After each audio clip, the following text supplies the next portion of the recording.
La triste nouvelle a été annoncée par ses enfants à la AFP dans la soirée du samedi 5 août 2023. Hélène Carrère d'Ancos, première femme à la tête de l'Académie française et grande spécialiste de la Russie, est décédée à l'âge de 94 ans. Une grande disparition accompagnée de nombreux hommages. L'historienne Hélène Carrère d'Ancos, première femme à avoir été à la tête de l'Académie française et grande spécialiste de la Russie, est décédée samedi 5 août à Paris à l'âge de 94 ans. Elle s'est éteinte paisiblement entourée de sa famille, ont écrit ses enfants, l'animatrice et médecin Marina Carrère d'Ancos, sa sœur avocate Nathalie et son frère écrivain Emmanuel, dans un communiqué transmis à l'AFP. Secrétaire perpétuelle de l'Académie depuis 1999, elle avait indiqué qu'il faudrait l'appeler Madame le secrétaire perpétuel, sans féminiser la fonction. Car, selon elle, il n'y a qu'un seul secrétaire perpétuel depuis 3 siècles et demi. Si est-il cette idée de continuité qui doit prévaloir?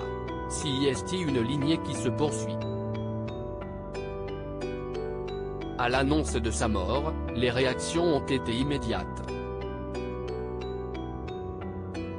Historienne majeure, elle fut la première femme secrétaire perpétuelle de l'Académie française.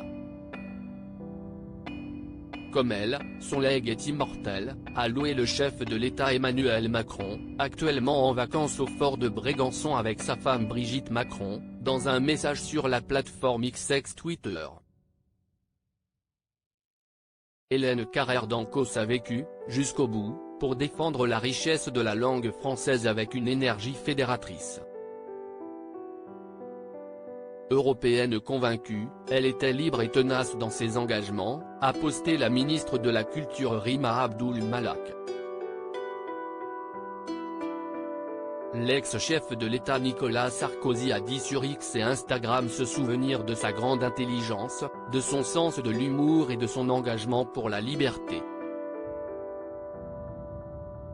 Et Marine Le Pen de saluer la mémoire d'une femme que les tourments de l'histoire avaient privée de patrie mais qui choisira la France par amour de notre civilisation.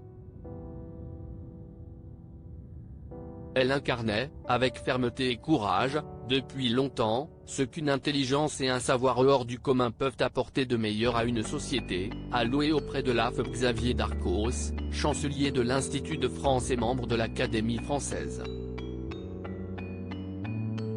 C'était une grande dame des lettres et des arts, a enfin souligné l'ex-ministre de la Culture et actuel président de l'Institut du monde arabe Jack Lang sur BFM TV.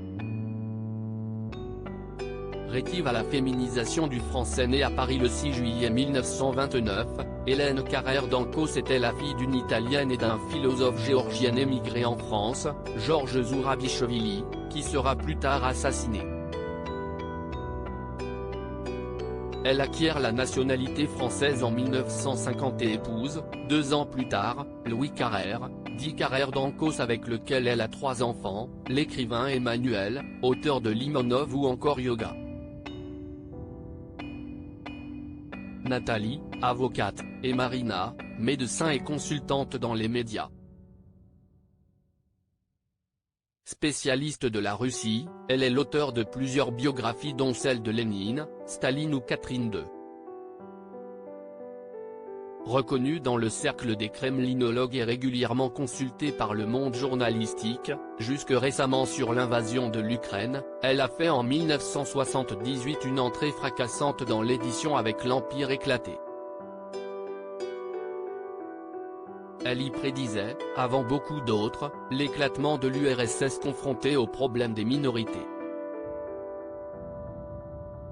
Récipiendaire de nombreuses récompenses, elle s'était encore vue décerner le prestigieux prix espagnol Princesse des Asturies pour les sciences sociales en 2023.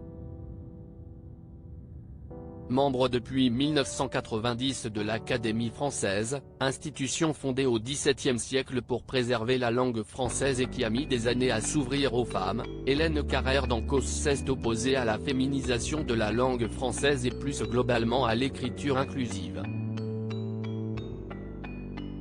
Ainsi le point médian, comme dans les auteurs .s, lui paraissait stupide.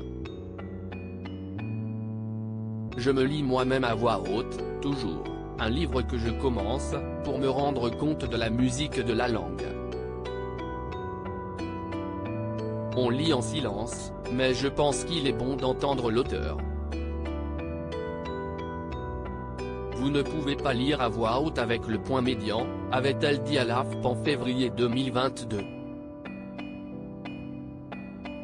Doubler les masculins de féminins, celles et ceux au lieu de ce seulement, d'après cette lettrée, est insupportable. Honnêtement qu'ouest ce que ça apporte aux femmes, plus celles et ceux plus, ça n'émancipe rien du tout, ajoutait-elle. La question du nombre de femmes au sein de l'institution, actuellement 11, qui avait rejeté la candidature de Marie Curie en 1910 pour ne pas créer de précédent, s'est régulièrement posée y compris sous la présidence d'Hélène Carrère d'Encausse. Elle a également eu une carrière politique et a notamment été élue au Parlement européen en juin 1994.